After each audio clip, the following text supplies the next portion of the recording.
अस्सलाम वालेकुम रहमतुल्लाहि व बरकातुहू। मैं शान खान, आप दे रहे हैं पाक टीवी 24। तो ये ज़िला कचहरी है लाहौर। यहाँ पे परवेज़ इलाही साहब जो आ चुके हैं, ये तकरीबन 12 बजे यहाँ पर आए थे वो, तकरीबन।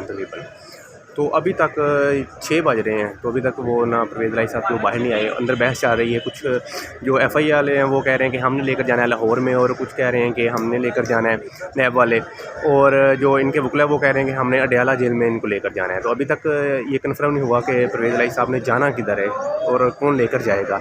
तो वैसे वो अभी थोड़ी देर पहले एक इन्फॉर्मेशन मिली है कि परवेज़ इलाही साहब को ना जुडिशल कर दिया गया है, और वो अब अडयाला जेल जाएंगे।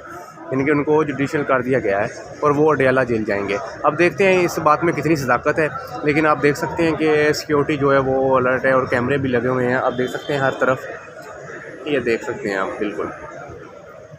ये ज़िला कचहरी है और ये बख्तरबंद गाड़ी जो है जिसमें परवेज़ इलाही साहब को लाया गया और लेकर जाएंगे, ये वो है। और ये कैमरे भी लगे हुए हैं, मीडिया भी यहाँ पर मौजूद है। अभी तकरीबन 6 बज रहे हैं, लेकिन अभी तक परवेज़ इलाही साहब जो है ना वो बाहर नहीं आए। तो अब देखते हैं कि क्या फ़ैसला हुआ है, लेकिन अभी तक इन्फॉर्मेशन यही मिली है कि उनको जुडिशल कर दिया गया अडयाला जेल में। इसके साथ ही मुझे इजाज़त दें। अल्लाह हाफ़िज़।